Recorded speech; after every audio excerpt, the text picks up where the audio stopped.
Welcome back, guys, to part 2 of the 420cc drift trike build. If you couldn't tell from last video, I decided pretty much to make this thing off-road. First things first, we had to get new tires. In this video, we are going to be putting on the new off-road tires. They're like lawnmower tires, but they're gonna work just fine. I just needed them to be bigger because everything else is gonna work. And then we're going to adjust the live axle so that it'll fit properly. Everything will be adjusted, the tires and everything in the right space, lock them up, have them ready to go. And also put the sprocket on. And then we are also going to adjust the front brakes because we don't have a disc brake for the rear yet, which I do want to get, and I want it to be hand activated. So for now, we're going to rely on the front bicycle brakes. Hopefully those will keep us enough until we end up getting the parts we need, but let's go ahead and dive into it. First things first, guys, we're going to go over the new tires I got. If you can tell, these are pretty big compared to the ones we used to have. The ones we used to have are 11 by 6 by 6. These are 15 by 6 by 6. So they're gonna give us an extra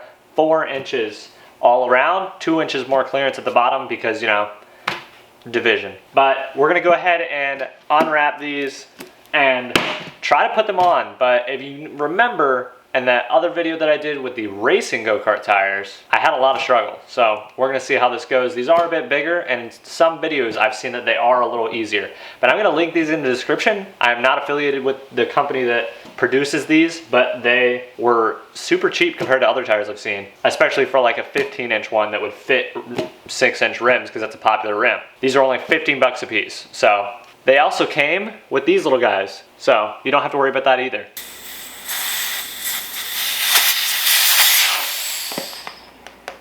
If you guys have one of these little tools, this will definitely help in the process. It just takes this little guy out.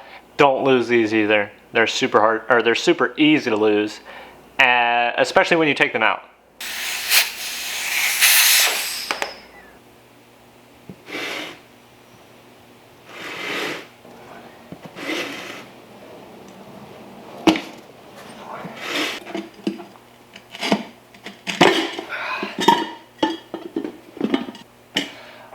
Alright, if you guys saw what I did there, I just pretty much put a bunch of soap on it, pushed a screwdriver, I actually bent this one, pushed a screwdriver on the bead to break it, and then just use screwdrivers to pry the tire out. It's very difficult, especially with these. These are like slicks. The other ones should be way easier to put on and off, but hopefully we'll only have to put them on once. I'm very glad I'm only doing 2 tires.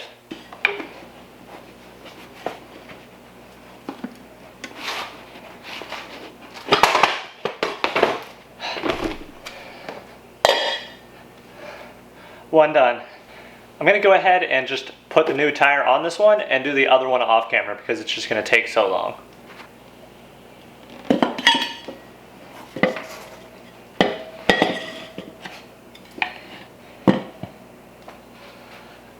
We got the tire on, guys.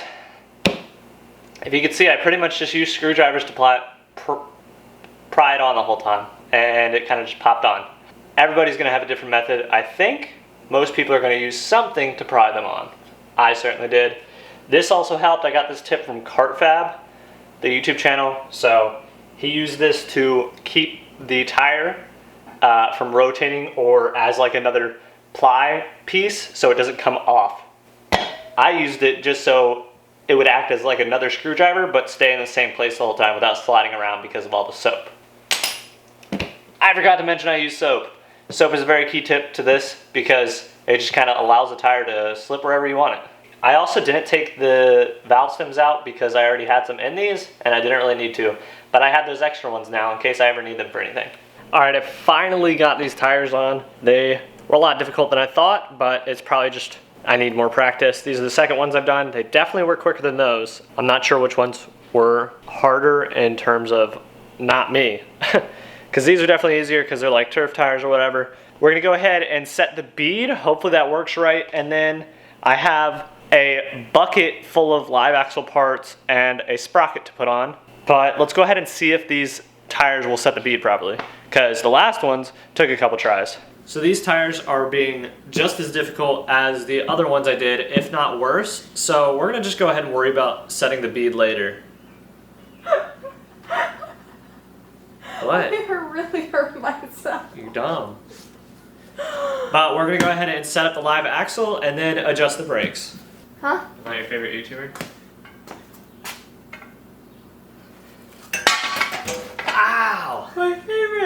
Sun Beach. I said one of my favorites, not my favorite. She's not my favorite. Who's your favorite? Huh? Who can I say that would make you happy? Me. TJ Hunt. Me. The guy with the mustache. Me. Or you, I guess. Doesn't count, man. That was like freaking sick. Oh, this isn't even empty the camera. God dang it. They're just listening to us talking instead of wiggle it out a little bit. You almost had it there. I saw the issue. What's the issue? It won't fit between these.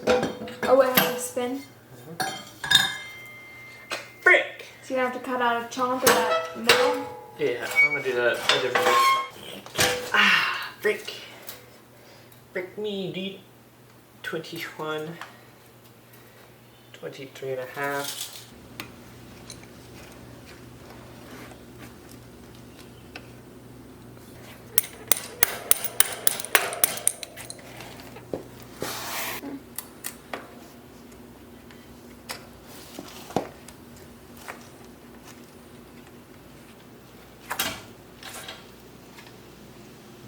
All right, guys, as you can tell, the front brakes now work. So this is what I wanted to get done. This is what I wanted to get done in part 2 of this video. Part 3, we will be mounting the seat and the engine. And then the last part, it'll be running, just waiting for all the parts and the little adjustments we'll have to do. After that, we're ready to roll. And this thing looks way cooler with these huge off-road tires. And we'll be able to drift off-road, which is what I wanted to do, because on-street drifting with those tiny tires and the big sprocket just wouldn't work. So I'm really excited for what's gonna happen. I'll see you guys in part 3. Hope you guys enjoyed this video. Thanks for watching. See you then.